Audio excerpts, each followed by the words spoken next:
할렐루야, 할렐루야, 할렐루야.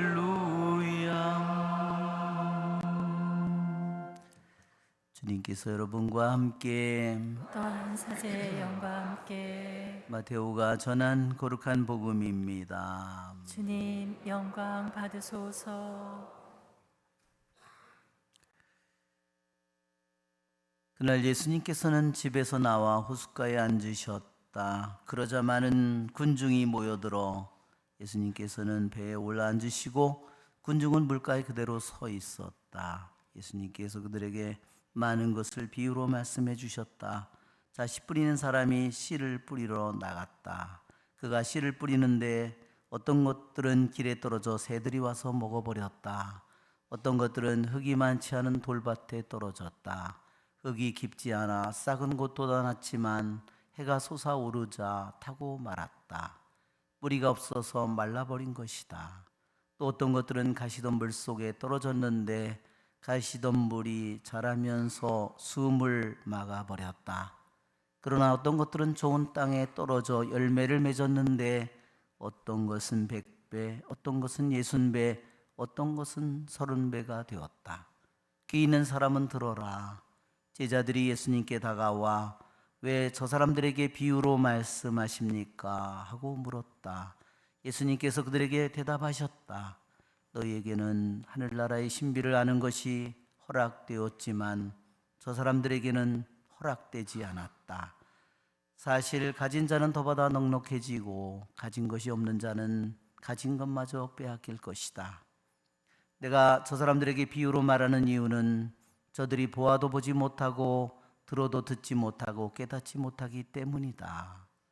이렇게 하여 이사야의 예언이 저 사람들에게 이루어지는 것이다. 너희는 듣고 또 들어도 깨닫지 못하고 보고 또 보아도 알아보지 못하리라.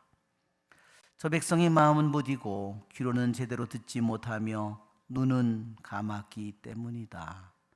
이는 그들이 눈으로 보고 귀로 듣고 마음으로 깨닫고서는 돌아와 내가 그들을 고쳐주는 일이 없게 하려는 것이다. 그러나 너희의 눈은 볼 수 있으니 행복하고 너희의 귀는 들을 수 있으니 행복하다. 내가 진실로 너희에게 말한다. 많은 예언자와 의인이 너희가 보는 것을 보고자 갈망하였지만 보지 못하였고 너희가 듣는 것을 듣고자 갈망하였지만 듣지 못하였다. 그러니 너희는 씨 뿌리는 사람의 비유를 새겨들어라. 누구든지 하늘나라에 관한 말을 듣고 깨닫지 못하면 악한 자가 와서 그 마음에 뿌려진 것을 빼앗아 간다. 길에 뿌려진 씨는 바로 그러한 사람이다. 돌밭에 뿌려진 씨는 이러한 사람이다. 그는 말씀을 들으면 곧 기쁘게 받는다. 그러나 그 사람 안에 뿌리가 없어서 오래가지 못한다. 그래서 말씀 때문에 환난이나 박해가 일어나면 그는 곧 걸려 넘어지고 만다. 가시덤불 속에 뿌려진 씨는 이러한 사람이다. 그는 말씀을 듣기는 하지만 세상 걱정과 재물의 유혹이 그 말씀의 숨을 막아버려 열매를 맺지 못한다. 좋은 땅에 뿌려진 씨는 이러한 사람이다. 그는 말씀을 듣고 깨닫는다. 그런 사람은 열매를 맺는데 어떤 사람은 100배, 어떤 사람은 60배, 어떤 사람은 30배를 낸다. 주님의 말씀입니다. 그리스도님 참여합니다. 앉으십시오. 참 예수님, 오늘 주님께서는 저희에게 하늘나라의 신비를 씨 뿌리는 사람의 비유로 우리에게 들려주십니다. 우리 한번 그림 PPT를 한번 볼까요? 네, 불을 뒤에 꺼주시면 좋겠습니다.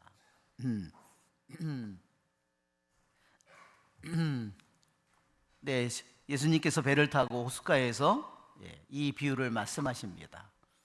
씨를 뿌리는 사람은 물론 주님이십니다. 예, 거기에 밭에는 길바닥 우리가 잘 있는 것처럼 흙이 있는, 겉에는 흙이지만 속에 돌이 들어있는, 또 가시덤불, 엉겅퀴반, 그 다음에 좋은 땅 이렇게 나옵니다. 네. 그래서 여기 보면 그죠? 좋은 땅인가요? 나쁜 땅인가요? 글쎄, 하느님 나라, 하늘 나라가 어디 있어? 네. 막 인상을 막. 여기는 돌멩이가, 겉에는 흙이지만 마음 그 속에는 돌멩이가 들어 있습니다. 여기는 가시덤불이 있습니다. 이것은 수많은 열매를 맺은 승리한 영혼의 모습입니다. 자, 우리들에게 마음속에 수많은 사탄의 화살이 우리들에게 사탄은 우리에게 쏩니다. 우리는 이러한 말씀을, 이 밭의 비유를 통해서 우리는 하느님의 말씀을 듣는 하와의 영혼과 마리아의 영혼을 생각해 보면서 어떤 하느님의 말씀을 우리들이 어떤 마음으로 내 자신이 듣고 있는지, 나는 정말로 좋은 땅인지, 나는 하느님의 말씀을 빼앗기는 땅인지를, 나는 하와인지 마리아인지, 나는 어떤 마음으로 하느님의 말씀을 듣고 있는지 우리는 깊이 생각해 봐야 됩니다. 하와는 하느님의 말씀을 들었지만 뱀의 말에 더 귀를 기울였습니다. 그렇죠? 결국은 하와는 뱀이 완전히 몸을 감고 있습니다. 죽은 영혼입니다. 결국은 하와를 통해서 아담도 뱀이 감고 있습니다. 우리들의 영혼이 하느님의 말씀을 깨닫지 못할 때 우리들의 영혼은, 내 영혼이 올리브 기름 램프와 같은데 우리들의 영혼에 불이 꺼지는 겁니다. 눈이 멀어버리는 겁니다. 듣고 또 들어도 깨닫지 못하고, 보고 또 보아도 알지 못하고, 그렇죠? 삼손처럼 눈이 멀은 영혼과 같은 거죠. 로마서 11장 8절에 있는 마비시키는 영, 잠든 영이 하느님의 말씀을 아무리 들어도 깨닫지는 못합니다. 마비된 영처럼 잠들어버린 영혼이죠. 여기도 보면 여기 영혼, 이 보면요, 발이요 완전히 이렇게 칵 쥐고 있잖아요. 완전히 잠든 영혼이, 죽어버린 영혼이. 이건 되게 웃기죠? 놀보 놈이 자는 겁니다. 아니 저렇게 저 나무 위에서 저렇게 편하게 잘 수가 있어요? 다리 두 개를 감고 나무 가지를 기대서 자고 있어요. 정말 너무너무 이 마비시키는 영의 그 코믹한 모습으로 그림을 누가 사진이 우리가 깨닫지를 못할 때 우리들이 눈먼 소경처럼 살아가는 겁니다. 그러나 성모님은 어떨까요? 성모님은 하느님의 말씀을 천사를 통해서 들을 때 성모님은 어떻게 그 말씀을 듣고 받아들이는가? 성모님의 손을 보면 정말 하느님의 말씀을 받아들이는 성모님의 모습이 느껴집니다. 그러기에 성모님은 뱀이 하느님의 말씀을 빼앗아가는 것이 아니라 그 뱀을 짓밟습니다. 우리는 오늘 주님께서 씨 뿌리는 사람의 비유를 통해서 30배, 60배, 100배의 열매를 맺는다고 했죠. 여러분, 도토리 하나가 제대로 싹이 터서 자라면, 저게 나무가 자라면요, 도토리가 열매를 맺죠. 맨 처음에는 이렇게 땅에 묻혀서, 그렇죠? 싹이 트고, 그러면 이 싹 속에서 하나는 이게 하나는 뿌리로 내려가고요, 하나는 줄기로 올라갑니다. 이렇게 큰 도토리 나무가 되면요, 보통 캐나다와 미국에 있는 이 도토리 나무를 조사를 해보니까요, 다 큰 나무가 보통 한 개가 몇 개의 열매를 맺냐면 10,000개의 열매를 맺는답니다. 그리고 저 도토리 나무는요, 보통 수령이 1000년을 산답니다. 그러면 도토리 나무 하나가 몇 개의 사는 동안에 몇 개의 열매를 맺느냐면요, 1000년을 살고 매년 10,000개의 열매를, 그럼 몇 개예요? 천만 개의 열매를 맺는다는 겁니다. 정말로 놀랍죠? 예. 정말 하나의 씨앗 속에 얼마나 놀라운 생명력이 숨어 있는지. 여러분, 오늘 우리는 주님께서 씨 뿌리는 사람의 이 비유는 뭐에 대한 비유이죠? 하늘나라에 대한 비유입니다. 하늘나라. 마태복음은요, 유대인들을 겨냥해서 쓰여진 복음입니다. 그래서 하느님 나라라는 표현을 써야 되지만 하느님 나라라는 말을 유대인들이 사용하는 것을 꺼리기 때문에 하늘나라로 바꾼 겁니다. 즉 주님께서 말씀하신 마태복음에서 하늘나라의 이 신비는 결국 하느님의 신비를 비유로 말씀하는 겁니다. 씨앗으로. 씨앗은 왜죠? 씨앗은 생명입니다.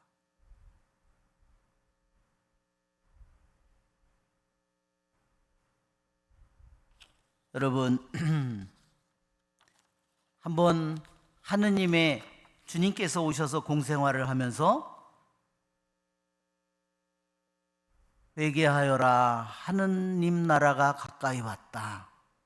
하느님 나라가 결국 뭡니까? 하느님 말고 하느님 나라가 따로 있습니까? 하느님 그분 자체가 하느님의 나라고, 그분이 하느님이 하느님의 나라이고, 하느님의 활동이고, 하느님의 행위고, 하느님의 은총이고, 하느님의 구원이고, 하느님의 용서고, 모든 것입니다. 하느님의 나라는 바로 하느님입니다. 왜 주님께서는 이 마태복음에서도 하느님 나라의 이 신비를 7가지 비유로 우리에게 가르쳤습니다. 왜 계속해서 하느님 나라의 이 신비를 우리들에게 이 갖가지 비유로 우리에게 말씀해 주실까? 여러분, 하느님 나라를 씨앗에 비교한 것은 하느님 나라, 하느님 그분이 생명임을 우리에게 강조하는 겁니다. 누구의 생명이죠? 하느님의 생명입니다. 여러분 한번 생각해 보십시오. 하느님의 생명과 나의 생명을 비교해 보십시오. 나라는 정말로 이 존재에 그분이 인간의 생명이 아니라 하느님의 생명으로 나에게 온다는 사실을 한번 생각해 보십시오. 인간의 생명과 하느님의 생명을 한번 비교해 보십시오. 이 세상의 모든 이제까지 태어난 모든 인류의 대상명을 다 합쳐도 하느님한테는 뭐가 될까요? 하느님 그분 자체와 비교한다면 아무것도 아닙니다. 이사야서에 이렇게 말씀하셨습니다. 민족들은 두레박에서 떨어지는 물방울이요, 천칭에 얹어진 가는 작은 먼지일 뿐이라고. 모든 민족을 다 모아도 하느님 앞에서는 있으나 마나 하느님 앞에서는 아무것도 아닌 존재라는 겁니다. 그것이 하느님의 생명입니다. 그런데 우리들이 잘못 살면 우리는 정말로 내 생명만 생각하고, 내 삶만 생각하고, 내 뜻만 생각하고, 내 주장만 생각하고, 내 꿈만 생각하고, 내 사랑만 생각하고. 그것은 미친 겁니다. 하느님을 알지 못하는 겁니다. 하느님의 생명이 무엇인지를 모르는 겁니다. 그분이 나에게 당신의 생명이 주는 것을 무엇인지 알지 못하는 겁니다. 내 눈에 내가 보이는, 내가 이루어놓은 일, 내가 학업을 성취한 일, 내가 얻은 재산, 내가 가지고 있는 것, 이 모든 것들이 더 대단하지 하느님의 생명은 아무것도 아닙니다. 그것은 미친 눈먼 신앙인입니다. 하느님을 모르는 자입니다.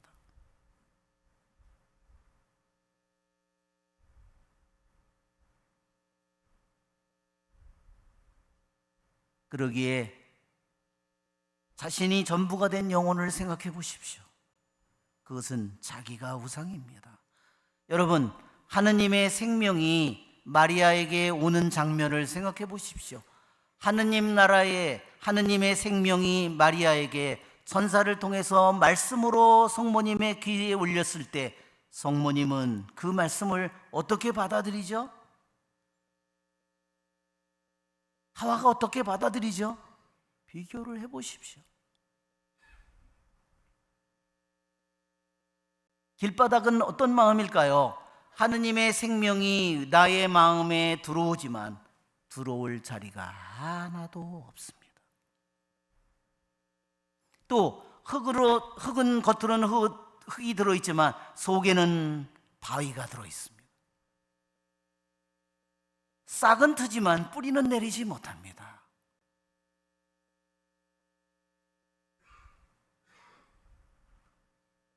또한 어떤 영혼은 뿌리도 내리고 줄기도 나고 꽃도 피고 열매가 맺으려고 하니까 가시덤불이 덮쳐서 열매를 맺지 못합니다. 이것은 우리들이 하느님의 생명이 무엇인지, 내 생명이 하느님 앞에는 하느님 그분하고 비교한다면 나는 아무 먼지만도 못한 존재입니다. 그러한 영원한 생명을, 하느님의 생명을 우리에게 주었는데 그것이 무엇인지를 모른다면, 그분이 내 안에 들어왔는데 그것이 뭔지를 모른다면 나는 눈먼 자입니다. 그러기에 오늘 주님께서 말씀하십니다. 보아도 보지 못하고 들어도 듣지 못하고 깨닫지 못하기 때문이다. 저 백성이 마음은 무디고 귀로는 제대로 듣지 못하며 눈은 감았기 때문이다. 그래서 시편은 말합니다. 하느님의 말씀은 수천의 금은보다 낫다. 아니, 은총은 생명보다 낫다고 시편에 되어 있습니다. 하느님의 말씀이라는 은총은 우리의 생명과 비교조차 할 수 없는 것입니다. 우리 한번 동영상 인순이의 내 눈을 뜨게 하소서 한번 들어볼까요? 내 뜻이 전부가 된 어리석은 삶, 내 자아가 전부가 되어 있는 삶, 우리들의 영혼의 눈을 뜨게 해주시기를, 내 마음이, 내 영혼의 눈이 열려서 그분을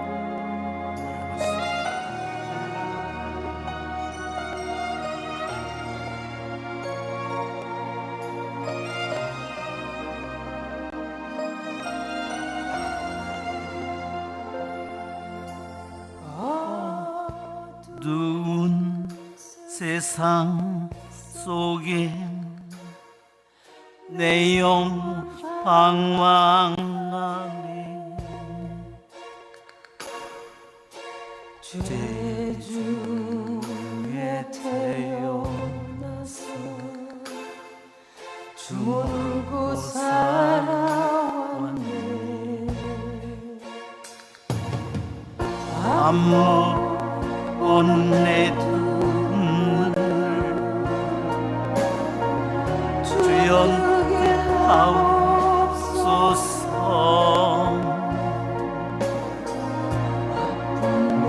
영혼을 주연답게 하옵소서.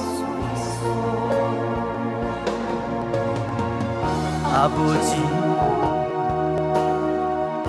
내 눈을 뜨게 하소서. 아버지, 내 눈을 뜨게 하소서. 이 세상이 너무 어두워 아무것도 보이지 않아요. 아버지, 주님, 세상이 전부인 것처럼 보입니다. 당신은 아무것도 아닌 것처럼 보입니다. 그렇게 당신을 섬기고 있습니다. 용서해 주십시오. 저희의 눈을 뜨게 해 주시겠습니다. 멈추겠습니다. 이제 그만 멈추겠습니다.